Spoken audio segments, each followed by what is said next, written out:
no sin antes reconocer que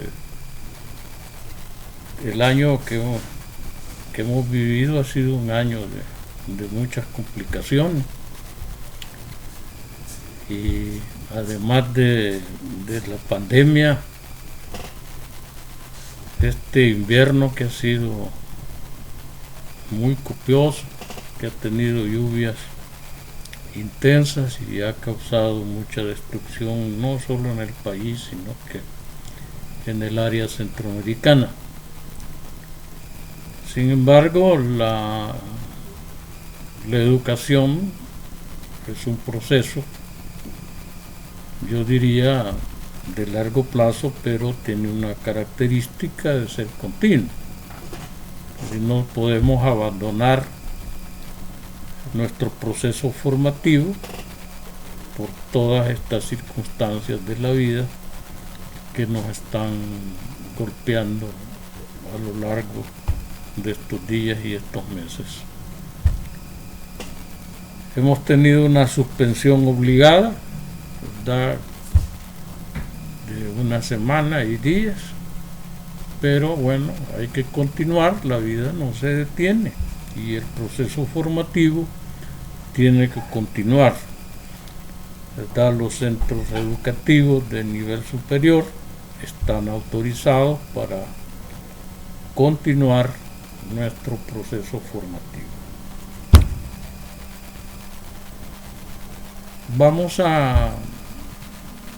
Prácticamente nos quedarían 2 o 3 semanas de trabajo y vamos a enfocarnos en temas que son muy de mucho interés dentro de nuestro proceso de formación. Esta noche vamos a trasladarnos en la ley que estamos estudiando, la ley del mercado de valores, al título sexto, que se refiere a los auditores, a la clasificación de riesgos y agentes especializados en evaluación de valores. No hay duda que es muy difícil, con los tiempos que se manejan, estudiar una ley artículo por artículo. Nadie hace eso, ¿verdad? Nos enfocamos en las partes más sobresalientes de todo nuestro quehacer jurídico. Le corresponde entonces a ustedes como cursantes leer la ley, ¿verdad? Pero las partes fundamentales pues son las que vamos comentando a través de este ejercicio.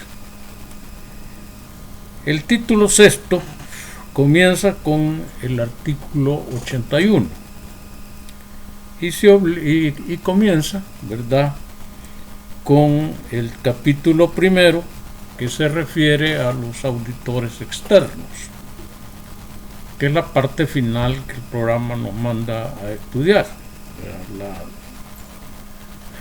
el control y la auditoría que se realiza sobre este mercado de valores.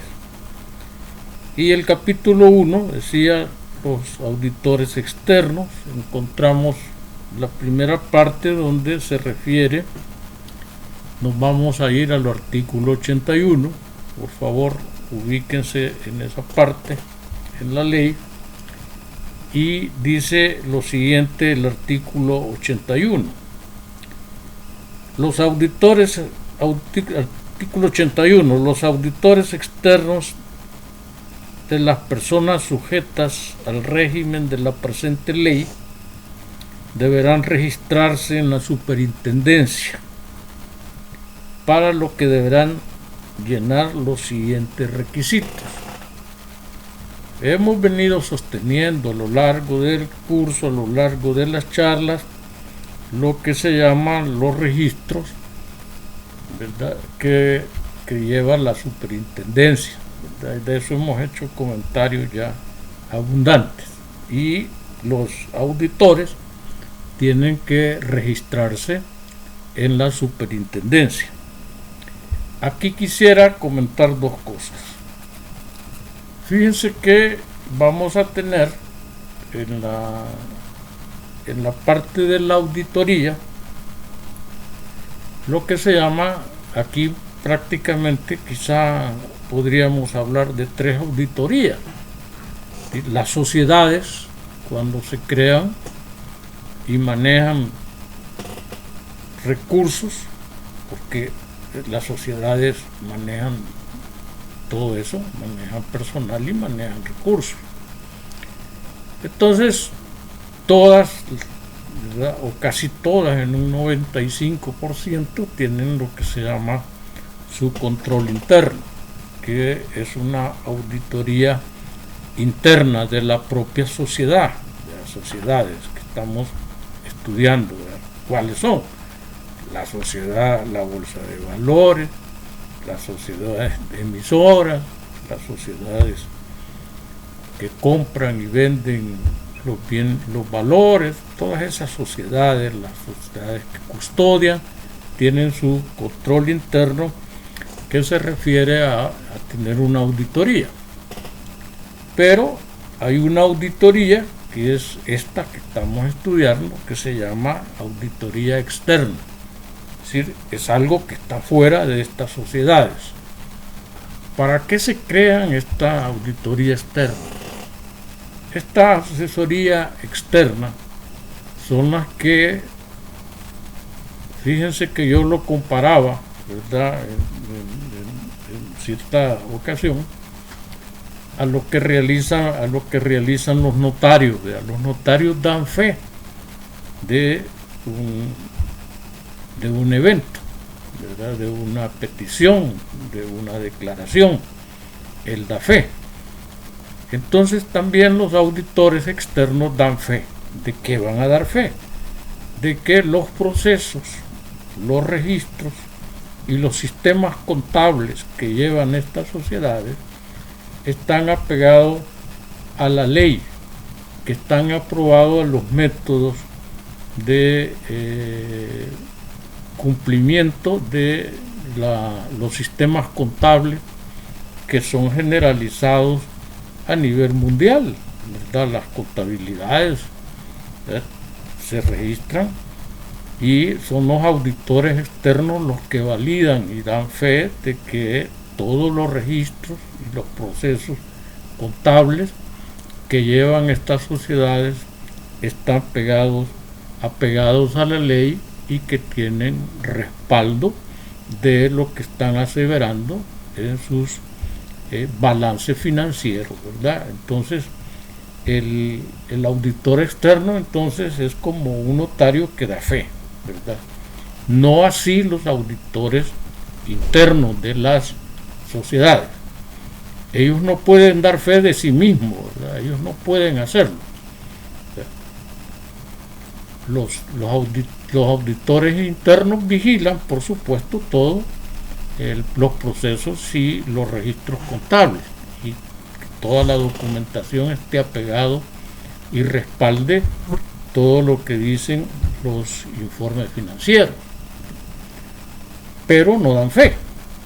Da fe el auditor externo. Y esa es la parte que vamos a estudiar en este momento. Y hay una tercera auditoría, que es la auditoría que realiza la superintendencia, ¿verdad?, general. ¿Verdad? Ella también está contemplada dentro de su ley, que va a vigilar y va a tomar todos estos documentos que presentan las sociedades, de que estén todos apegados a ley y que cuenten con los respaldos que se requiere para dar validez de la honradez y la honorabilidad de las empresas que participan en el mercado de valores en sus diferentes acepciones. Entonces, para lo que deberán llenar los siguientes requisitos. Fíjense, los auditores externos deberán de cumplir una serie de requisitos para ser registrados en la superintendencia. Y ahí encontramos la letra A. Estar inscritos en el registro profesional de auditores que lleva el Consejo de Vigilancia de la Contaduría Pública y Auditoría. Por supuesto que existe en el país un Consejo de Vigilancia de Contaduría Pública y Auditoría, así como hay un registro de todos los médicos. Todos los médicos están registrados y cuando ustedes ven un sello de un médico, ahí dice según registro tal, ¿verdad? Doctor fulano de tal, ¿verdad? Médico internista, médico cirujano, según registro tal, ¿verdad? Igualmente sucede con los contadores públicos y auditores, ¿verdad? Que deben estar autorizados. Y además de eso son profesionales, ¿verdad? Son profesionales en contaduría pública. Entonces, el primer requisito para llegar a ser auditor es ser un profesional en el área de la contaduría pública y luego estar inscrito en el Consejo de Vigilancia de la Contaduría Pública y la Auditoría. Igual sucede con los abogados, ¿verdad? Las universidades nos conceden un título de licenciados en ciencias jurídicas o doctorados en ciencias jurídicas, pero eso no nos hace abogados. Nos hace abogados cuando ya cumplimos todos los requisitos que nos presenta la Corte Suprema de Justicia a través de una oficina de investigación de profesionales de las ciencias jurídicas. En ese momento, cuando ya hemos cumplido con todos esos requisitos, entonces la Corte nos autoriza a ejercer la abogacía. Entonces, igualmente, pues los profesionales en contaduría pública y auditoría deben de reunir ese requisito.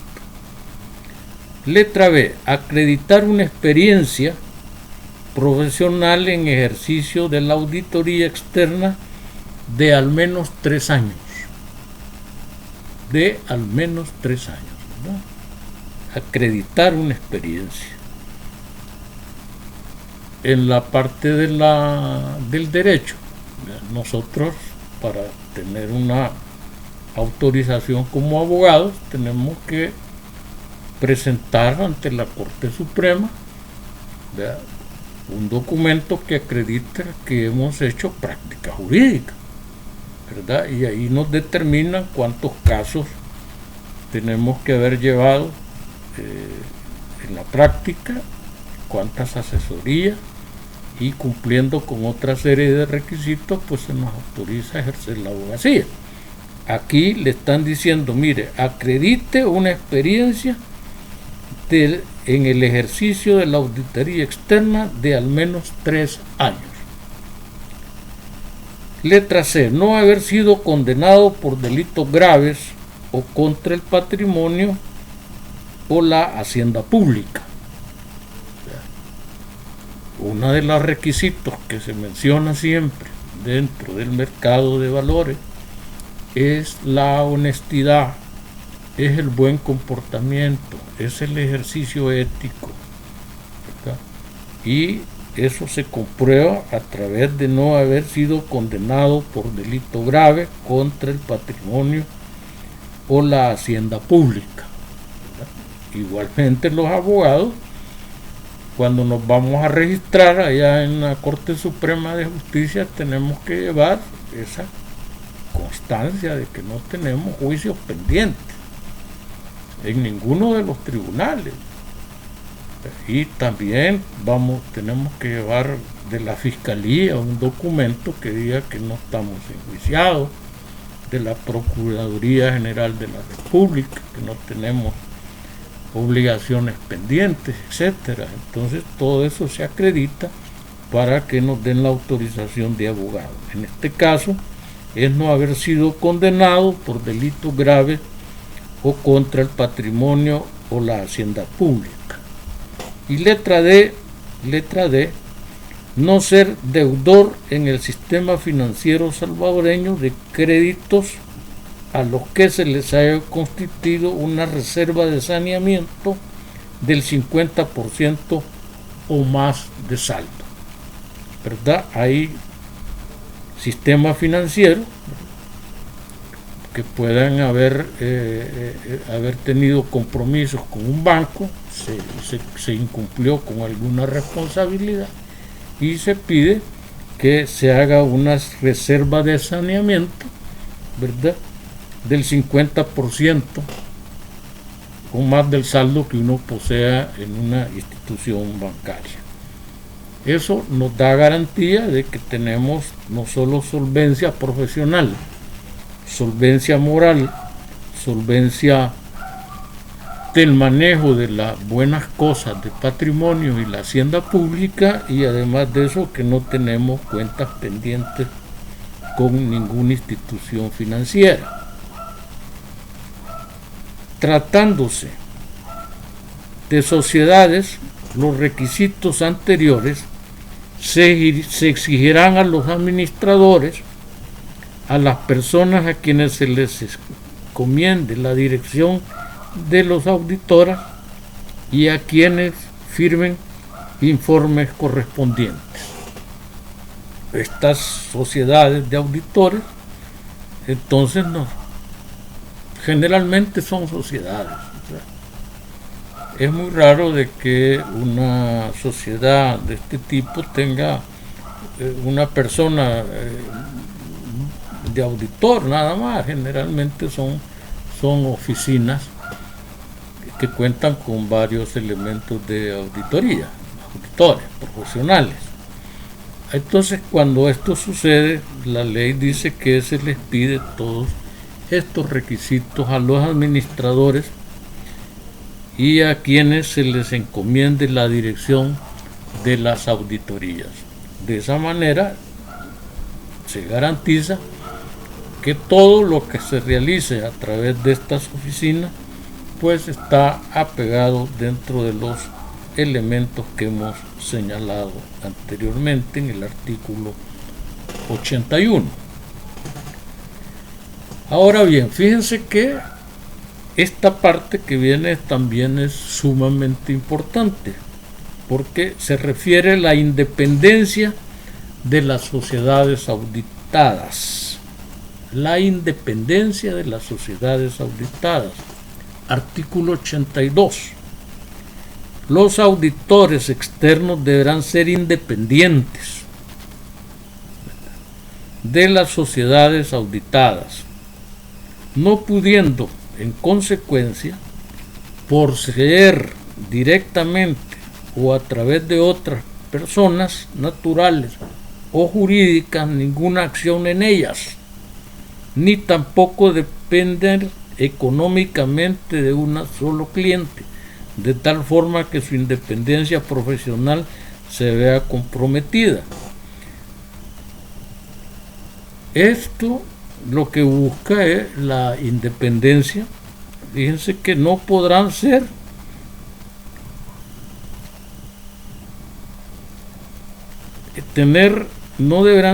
deberán ser independientes, no pudiendo en consecuencia poseer directamente o a través de otras personas naturales o jurídicas ninguna acción en ellas. ¿Por qué? Porque viene lo que se llama en derecho el conflicto de interés. Si yo soy accionista de una sociedad que voy a auditar, obviamente voy a inclinar la balanza porque todo está magnífico, todo pega, los balances están perfectos, hasta se pueden modificar cifras dependiendo del interés que se tenga. El auditor debe ser intachable. Y dice que tampoco depender económicamente de un solo cliente. Si esto compromete, pues, porque el que me está pagando, aquí se da aquel dicho, ¿verdad?, que paga pide la canción. Si yo solo dependo de una sola sociedad que me va a estar pagando, pues obviamente yo tengo un compromiso con esa sociedad y puedo cometer algún acto de deshonestidad. No podrán ser miembros de las juntas directivas de las sociedades auditadas por ellos, ni poseer relaciones crediticias de cualquier tipo con las mismas. Nuevamente, los auditores no pueden ser miembros de juntas directivas de estas sociedades. ¿Qué figura se da ahí? Conflicto de interés. Y además de eso, acuérdense que hemos señalado que en las sociedades, en estas sociedades, sobre todo las que compran y venden valores, también pueden manejar recursos para financiar cierto tipo de proyectos y de empresas. Yo no puedo tener con esta empresa que me dio un crédito y yo la voy a auditar. Nuevamente se produce un conflicto de interés. Entonces la ley es clara, no podrán ser miembros de las juntas directivas de las sociedades auditadas por ellos, ni poseer relaciones crediticias de cualquier tipo con las mismas.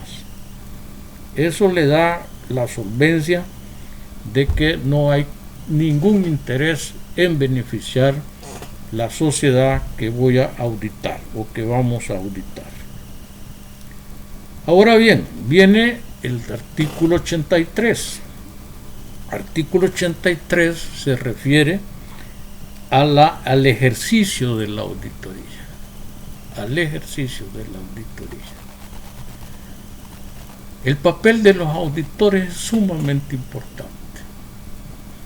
Fíjense que hoy en día las empresas se multiplican y crecen. Y hay empresas desde grandes empresas, medianas, pequeñas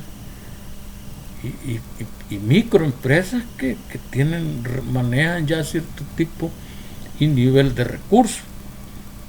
Y entonces los auditores tienen esa función de prestarle asistencia en los procedimientos de registros financiero-contable a todo este tipo de empresas, y además de eso indicarle cuáles podrían ser algunas deficiencias que existan en el manejo de la información que están proporcionando. Ahí se vuelve sumamente importante la función del auditor. Entonces, ¿cómo vamos a ver la función, el ejercicio de la auditoría a través de nuestra ley? Nos vamos a remitir al artículo 83. Los auditores externos para registrarse deberán acreditar un ejercicio profesional de por lo menos 3 años y no haber sido condenados por delitos contra el patrimonio o contra la hacienda pública. Eso está anteriormente en el artículo 81, pero sigue el artículo 83, dice: no podrán ejercer la auditoría en aquellas sociedades reguladas por esta ley en las que sus cónyuges o sus parientes dentro del segundo grado de consanguinidad y primero de afinidad sean accionistas mayoritarios. Nuevamente caemos en la figura del conflicto de interés. No podrán ejercer la auditoría en aquellas sociedades reguladas por esta ley en la que sus cónyuges o sus parientes dentro del segundo grado de consanguinidad y primero de afinidad sean accionistas mayores. conflicto de intendencia. La superintendencia establecerá los requerimientos mínimos de auditores que deben cumplir los auditores externos respecto a las entidades señaladas en esta ley, así como para la presentación de estados financieros consolidados. En caso que la sociedad emisora pertenezca a un grupo empresarial, asimismo tendrán facultades para verificar el cumplimiento de estos requisitos mínimos. Fíjense que viene hablando de los supervisores externos, pero aquí ya entra la superintendencia. Dice: la superintendencia establecerá los requisitos mínimos de auditores que deben cumplir los auditores externos. Y además de eso dice, asimismo, al final dice, asimismo tendrán facultades para verificar el cumplimiento de estos requisitos mínimos. Por supuesto, la superintendencia también tiene una vigilancia sobre estas sociedades. Y ya dijimos que uno de los papeles de la superintendencia también es diseñar ciertas normas, cierta normativa que se la impone a todas las sociedades que participan en el mercado de valores. Y no se escapa, por supuesto, los auditores externos tienen que cumplir cierta normativa que les va a fijar la superintendencia. Nos vamos al artículo 84. Tratándose de sociedades de auditoría externa, los administradores de la sociedad, las personas a quienes la sociedad encomienda la dirección de una determinada auditoría, los que firman los informes correspondientes deberán reunir los mismos requisitos y estar sujetos a las obligaciones que se exigen en el artículo anterior. Ya esto nuevamente, el artículo anterior nos señalaba que los auditores, la mayoría, yo diría en la mayoría de los casos, son sociedades, son grupos, y tienen sus directores y sus administradores. Todas esas personas que dirigen sociedades de auditoría deben de cumplir con todos los requisitos que establece la ley en el artículo anterior, que es el artículo 83 y el artículo 82.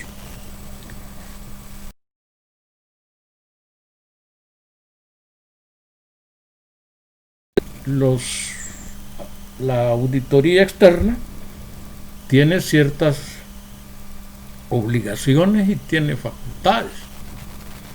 Vamos a ver qué facultades y qué obligaciones tiene. Nos vamos a referir al artículo 85. Los auditores externos están facultados para examinar todos los libros, registros, documentos y antecedentes de sociedades reguladas en esta ley, incluso los de sus filiales, debiendo estas y aquellas otorgarles todas las facilidades necesarias para el desempeño de su labor. Están facultados para examinar todos los libros, registros, documentos y antecedentes de sociedades reguladas en esta ley. Libros, registros, documentos y antecedentes. Todo ese material es el que el auditor externo está facultado, y las sociedades se obligan a otorgarle toda esa información para que el auditor pueda rendir un informe a su completa libertad después de haber examinado toda esa documentación. No se olviden, el auditor externo al final está dando fe que todo lo que él vio en los libros, registros, documentos y antecedentes tienen respaldo legal, ¿verdad? Se puede comprobar todo lo que ahí dice. Artículo 86. Los auditores externos deben examinar el balance general. Fíjense bien, los auditores externos deben examinar el balance general, el estado de resultados, el estado de utilidades retenidas y el flujo de efectivo, y expresar su opinión profesional e independiente sobre dichos estados financieros, para lo cual deberán, como mínimo, fíjense qué interesante, los auditores externos deberán examinar el balance general. Digamos que esa es la cúpula del estudio de un auditor externo. Estudiar el balance general, el estado de resultados. ¿A qué se refiere el estado de resultados? Todos los negocios que se hicieron, ¿verdad? Qué se invirtió, qué se sacó de ganancias, cómo se pagaron ciertas cosas. Ese es el estado de resultados. El estado de utilidades retenidas. Las empresas tienen obligaciones que cumplir. Algunas retenciones, por ejemplo, retenciones para los pagos de indemnizaciones, ¿verdad?, para sus trabajadores, etcétera. Todas esas retenciones que se hacen, el flujo de efectivo, cómo se están moviendo la moneda, el efectivo, los cheques, el dinero, ¿verdad?, y expresar su opinión profesional e independiente, sin sujeta a ninguna orientación o mandato de la empresa que lo ha contratado. Por eso es que se exige que el auditor, ¿verdad?, tenga ese nivel profesional y ese nivel académico que le permita gozar de su independencia y que no tenga ningún vínculo, ¿verdad?, familiar ni un vínculo económico con la empresa que está auditando. Entonces dice que para lo cual deberá, como mínimo, número 1, examinar con diligencia si los diversos tipos de operaciones realizadas por la sociedad están reflejadas razonablemente en la contabilidad y estado financiero de esta.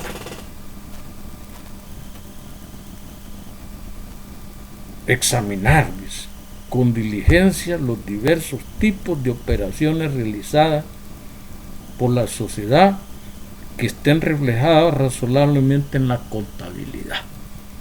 La contabilidad es uno de los elementos importantes de toda sociedad. Ahí se registra todo, se registra qué se compra, qué se vende, quién nos debe, a quién le debemos, qué reserva vamos a constituir para eventualidades o para el pago de indemnizaciones o de otras cosas que puedan suceder, ¿verdad? Cómo se van registrando operaciones si tenemos deudas y realizamos pagos bancarios, etcétera, etcétera. Entonces, reflejar, dice, razonablemente en la contabilidad y estados financieros. Segundo, señalar a la dirección de la sociedad las deficiencias que detecten respecto a la adopción de prácticas contables y al mantenimiento de un sistema contable efectivo. Ahí ya el auditor, fíjense, está jugando un papel de asesoría empresarial. Por supuesto que es un área especializada, es contable, es contable de operaciones de registro, de todo lo que se realiza dentro de la empresa, pero señalar a la dirección de la sociedad las deficiencias que detecten. ¿Ya? Tercero, informar si los estados financieros han sido preparados de acuerdo a los principios de contabilidad generalmente aceptados y a las normas dictadas por la Superintendencia de conformidad a la ley.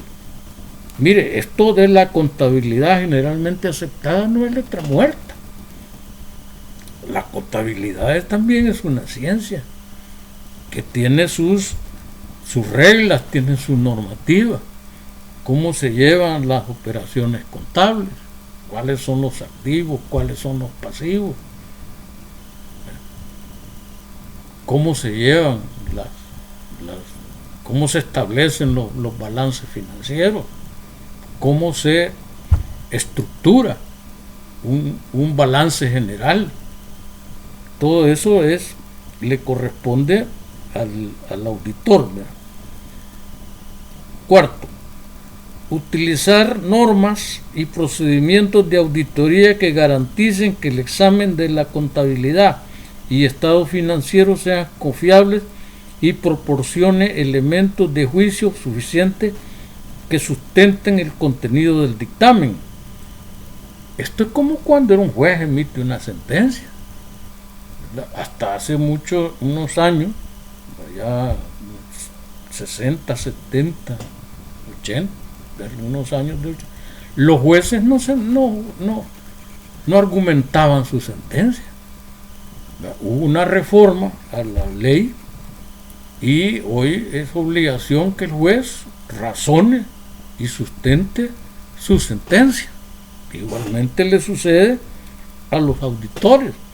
Utilizar normas y procedimientos de auditoría que garanticen que el examen de la contabilidad y estados financieros sean confiables y proporcionen elementos de juicio suficientes que sustenten el contenido del dictamen. El dictamen es el resultado que va a dar el auditor.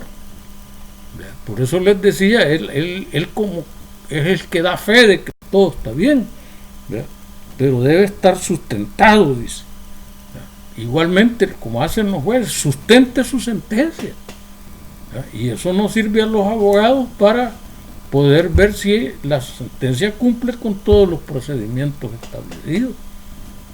O pudiera ser que no lo cumpla y nos vamos a un prevaricato. Pero en este caso igualmente le está pasando al auditor externo. Nos vamos al número 5. Mantener durante un periodo no inferior a 5 años desde la fecha del respectivo dictamen todos los papeles de trabajo que le sirvieron de base para omitir su opinión. Fíjense qué interesante. Mantener durante un periodo no inferior a 5 años todos los papeles que le sirvieron de base. ¿Por qué se le están pidiendo eso? Porque es posible que haya una detección de alguna anormalidad dentro de todos sus informes que no fueron adecuadamente sustentados, y la superintendencia puede detectar esa falla, y el auditor necesita tener esa documentación para justificar y lo que el dictamen que emitió en su momento oportuno. Vamos a continuar el día de mañana con este tema muy interesante y yo les ruego pues que pasen una feliz noche.